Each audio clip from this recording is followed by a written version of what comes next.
Ang Damka Street ng Barangay 598 ay sentro ng komersyo dito sa aming barangay. Dito po matatagpuan ang iba't ibang mga pangailangan. Lahat na yata ng pangailangan para sa paghanda sa bagong taon ay mayroon po dito sa ating pong kahabaan ng Damka Street, na ang haba nito ay maabot mga 2 metro, na puno po ng sentro ng mga paninda. Mga pangailangan nating prutas, gulay, karni, isda ay mayroon na po dito sa ating palengke. Kung mga grocery, maraming mga mini groceries po dito. Kaya kung ikaw ay pumunta sa dakong ito, ay sulit po ang iyong pagpunta dahil kumpleto po ang ating mga mini talipapa. Marami po dito na mamalingke, yung mga kakarating po nating barangay 599, 597, 600 at 601 ay dito na rin na mamalengke. Kagaya nito, para sa mga pang salad ay kumpleto din dito. Marami nagtitinda ng pang salad, pang tikoy at iba pa na mga kakanin, na mga matatamis, na sabi nga ay paswerte daw yan, malagkit, para maging malagkit din ang grasya. Iba't ibang klase ng prutas, at alam po natin na sa hapagkainan maraming prutas dyan, yung mga bilog-bilog, no? So ganito makikita po natin na napaka-busy street po. Ito tayo mga alas 10 na po ng tanghali ito nung tayo napasyal dito. Kaya kung mga prutas ang iyong hanap, mayroon halos lahat ng klase ng prutas nandito na po sa talipapa ng Barangay 598. Mula sa mga local na prutas hanggang sa mga imported na prutas ay mayroon po tayo mga fruit stand po dito.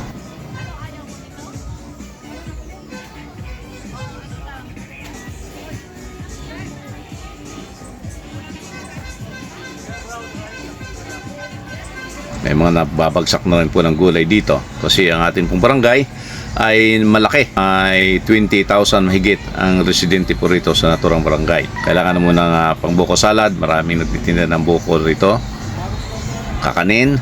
Kung nangailangan ka naman ng gamot ay mayroon po mga butika dito sa loob po ng ating barangay. Sa mga namalingki, hingi tayo ng ilang mga opinyon kung bakit pagdating ng pagsalubog ng bagong taon ay mas bungga kumpara po sa panahon ng Kapaskuhan. Mas maraming handa kumpara sa Pasko. Siyempre, magbabagong taon. Siyempre, minsan lang mangyari sa isang taon. Niwalag doon sa 500 na yun. Fake news yun. Kulang, ano? Oo, kulang yun. Yan po, payag na ating kasama rito si Jem. Jem. Dito po sa Barangay 598, Santa Misa, Manila. Siksikan ng mga tao dito sa kahabaan ng Damka Street ng Barangay 598, na kung saan ito ang sentro ng komersyo, at napakarami po mga tao at abalang-abala para sa paghahanda sa pagsalubong ng bagong taon 2026. At yun po ang ating pinagtatakahan mga kasama, kung bakit sa pagpasok ng bagong taon ay napakarami po handa ang mga tao na ginagawa. Bagong taon ay numero lamang yan ng kalendaryo, pero mas abala ang mga tao sa paghahanda ng bagong taon. Alamin po natin kung ano ang mga kadahilanan, bakit ganito nga ba ang tradisyon o kaugalian ng mga Pilipino. Okay po, bakit po maraming handa ang bagong taon para sa Pasko?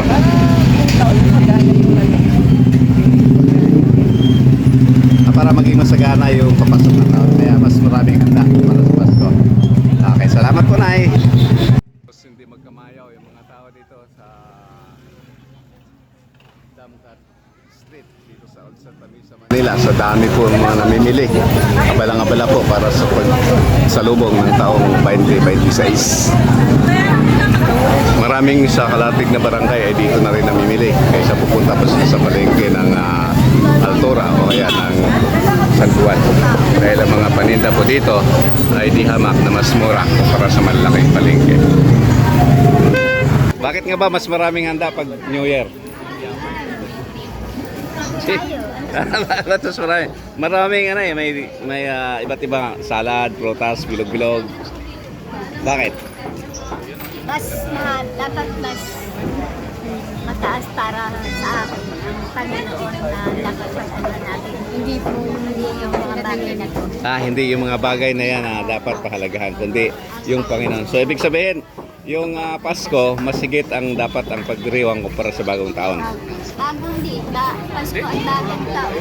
Ang bigdin, pag pinagdiriwang ang Panginoon talaga. Yan. Okay. Salamat, Nay.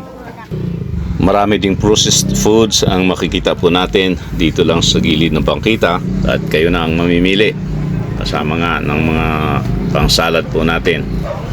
Ayan, pisto ng gulayan at prutasan. Ito, tuna. Masarap daw ito kilawin o kaya ihawin o kaya sabawan, tinola.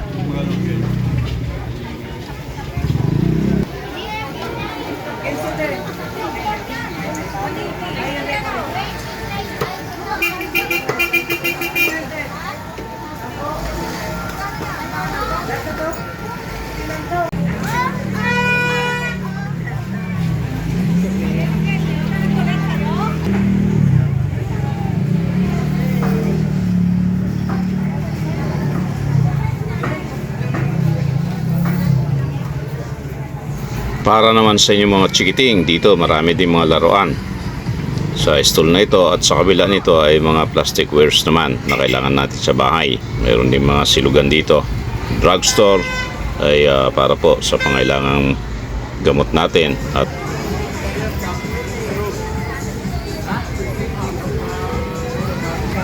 printing shop, computer printing shop sa mga printing requirements po natin. Marami ding nagtitinda ng ukay-ukay dito at iba pang mga pagkain. So, round up po tayo mga kapatid. So, nakaugalian na po talaga ng marami na ang pagdiriwang ng bagong taon ay ikinakabit yung magandang bukas daw sa pagpasok ng panibagong taon. Subalit, ito nga ba ay naayon sa aral ng Panginoon? Sabi po sa awit 37 ang talata po ay 4. Sa Diyos niyo halapin ang kaligayahan at ang inyong kasaganaan sapagkat siya ang nagkakaloob nito sa inyo. Ibig sabihin wala po sa mga bagay na ating kinabalahan na pinaghahanda para sa pagdiriwang ng bagong taon sapagkat ang mga bagay na yan ay biyaya lang na galing sa Panginoon at pagkatapos ng bagong taon yan ay wala na sa ating posisyon. Subalit kapag higit nating pinahalagahan ang tamang pagdiriwang ng bagong taon na ang Diyos ang dapat maparangalan at sa Kanya po natin ilagak yung magandang kinabukasan, hindi po tayo mabibigo sapagkat yun po ang sabi ng Biblia na sa Diyos lahat ang bagay na mabubuti nagmumula. Bakit kaya sa Kanya nagmumula? Sapagkat ang lahat ng bagay o nasa loob ng mundo ay nagmumula sa Diyos sapagkat ang Diyos ang may-ari ng mundo ayon sa awit 24 ang talata ay 1. Kung kaya't sa anumang mga paghahanda na ating nakaugalian, panahon na para baguhin po natin ito, lalo na yung napakadelikadong nakasanayan po natin na bago mag alas 12 ng hating gabi ay kanya-kanyang paputok, pailaw na malimit. Ito ay pinagmumulan ng disgrasya sa isang komunidad. Maraming ari-arian ang naaabo at kung minsan ay may mga buhay pa na nadadamay. Dahil po yan sa maling unawa na kailangan daw maingay upang yung mga masamang espiritu ay maitataboy. Kailangan mayroong mga pailaw upang maliwanag ang buhay. Subalit ang lahat po niyan ay isang piki na paniniwala na hindi nakaugat sa salita ng Diyos. So kung ibig natin na magandang buhay, wala pong iba na makapagkaloob niyan kundi ang Diyos sapagkat sabi nga ng Biblia, magagawa ng Diyos na ikaw ay pasaganahin sa lahat ng bagay higit pa sa iyong mga pangangailangan. Kung atin pong panghawakan yan ay marapat lamang sapagkat ang sabi sa aklat ng Bilang 23:19, ang Diyos ay hindi kagaya ng tao, ubod ng sinungaling. Ang lahat ng kanyang sinasabi ay kanyang ginagawa at ang lahat ng kanyang pangako ay kanyang tinutupad. Kaya kung ano po ang masusumpungan natin sa banal na Biblia, atin pong paniwalaan sapagkat hindi po magmimintis yan. Walang sablay dyan. Dahil nga, pag nangako ang Diyos, tiyak, kanyang tutuparin. Pag nagsabi ang Panginoon, tiyak, kanyang gagawin. Subalit, hindi po ganoon kasimple lang. mayroon pong bahagi ang tao dyan. May mga kondisyon yan. Halimbawa, sabi ng Panginoon sa Lucas 6:38, magbigay ka at ikaw ay bibigyan. Hustong takal, siksik liglig at nag-uumapaw. Gusto mong liglig at nag-uumapaw na biyaya, subalit kahit katiting, hindi ka naman marunong magbigay doon sa mga lumalapit sa iyo at nanghihingi ng tulong. Sa halip na kapayapaan ang iyong ibibigay, kaguluhan naman ang ginagawa mo sa iyong pamilya at maging sa iyong komunidad. So anong siksik liglig na mabuti ang iyong aasahan? Wala. Tandaan po natin, anuman ang ating hinahasik ay siya ding ating aanihin. Naghasik tayo ng kabutihan, kabutihan ang babalik. Naghasik tayo ng maraming pagkakawang gawa, mas maraming biyaya ang babalik sa atin. At yan po yung sinasabi, siksik, liglig at nag-uumapaw. Nawa, sa ilang oras na lang at salubungin natin ang bagong taon, ay maging tama na po yung ating perspektibo upang maiwasan na po natin ang maraming disgrasya sa ating pamilya, sa ating sarili at maging sa komunidad na ating kinabibilangan.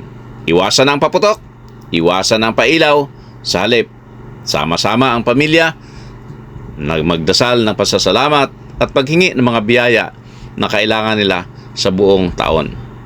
Ako po yung kapatid, kaibigan, ka-prayer partner, Brother Ben Amba, ang bumabati na maligayang Pasko, masagana, mapayapa na pagdiriwang ng bagong taon.